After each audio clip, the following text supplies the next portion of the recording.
Let's pick up with Jim Rogers. Jim is the chairman of Rogers Holdings. He joins us on the camera out of Singapore. Jim, good to catch up with you once again here. Look, Steve's just run through the numbers for the first half of the year. What do you think that tells us, if anything, about the outlook for the rest of 2010? Doesn't tell me much. You have to look forward, Jeff, if you're worried about markets. And markets are looking ahead to more difficulties in the financial markets. We haven't finished our problems. We've just papered them over. We've papered them over, Jim, but do the problems get worse from here? I mean, we had Barroso talking earlier, as you probably will have heard as you were sitting down to get wired up here. He thinks that the ECB has steadied the ship with its refunding operations for the Eurozone banks, that we do have at this point a base from which we can rebuild growth in Europe and in other parts of the world, and we shouldn't be concerned about a second round slowdown. Well, I don't quite see that myself. You know, we now have worse problems than we had before. Jeff, the idea that you can solve a problem of too much consumption and too much debt with more debt and more consumption defies comprehension. I mean, America's quintupled its debt or something. The UK is, who knows how much you've increased your debt.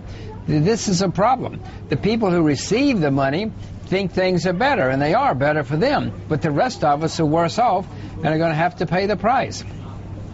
Morning, Jim. It's Ralph Silva here. I was wondering if you can give us your opinion as to which parts of the world you see as the best places to invest. Quite clearly, it's not the whole world that's in dire straits. There have to be some pockets around the world where there's some positive growth. Well, my investment outlook is I am long commodities and short stocks. I don't own stocks in many places at all.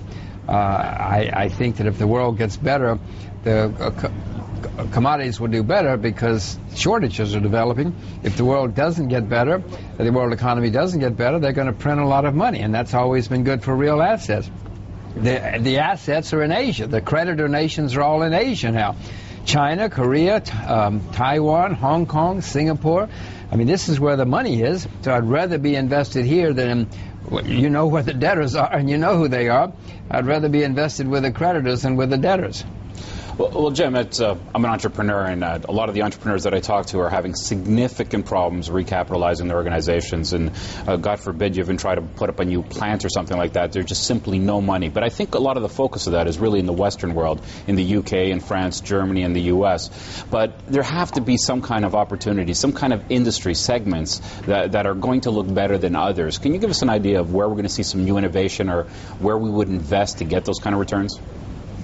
Yeah, well, certainly agriculture. You should all become farmers. Agriculture is going to become one of the most exciting industries in the next 30 years. Agriculture has been a disaster for 30 years. We even have a shortage of farmers now. All these guys who went and got MBAs made a mistake. They should have gotten agriculture or mining degrees. There are huge opportunities in the world, but they're certainly not in the financial sector. Jim, it's good to see you.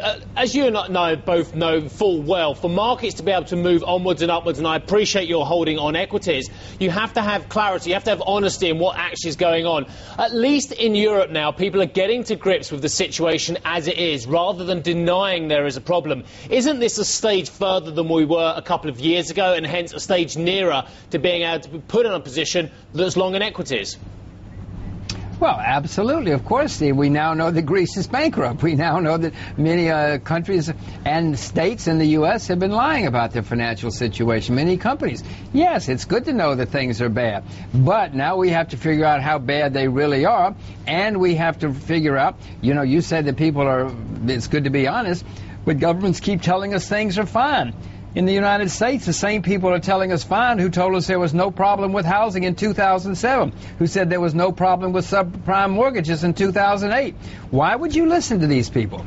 Well, Jim, I mean, I don't necessarily listen to them, but I do look at some of the more recent events, including this refinancing or this paying back of ECB loans yesterday. I don't know if it escaped your notice, but actually out of 1,171 banks, or 1,121 banks that borrowed money a year ago, only 171 banks had to borrow the money on a 3-month basis going forward. That gives us clarity and lets us know exactly where the problem is. Surely it gives us an opportunity to take a look at the other banks and say maybe some of these are a buy. Steve, I said that. I said that governments have poured huge amounts of money into the system. The people who've received that money think things are better off. And they are better off for those people. But, Steve, that's not the whole world. So that money has to come from somewhere. And the people who are putting up that money, or the people who are going to have to pay back that money, they're worse off. This is not over yet. The debts have gone higher. I cannot conceive that you can solve a problem of debt, too much debt, by borrowing money. It just doesn't make sense to me.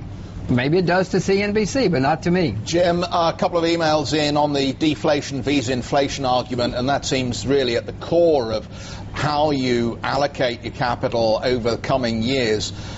When do you think inflation is likely to pick up? When is the Fed going to start cranking up the printing presses and creating inflation? And will it work, given that debt clearly creates a reluctance to consume?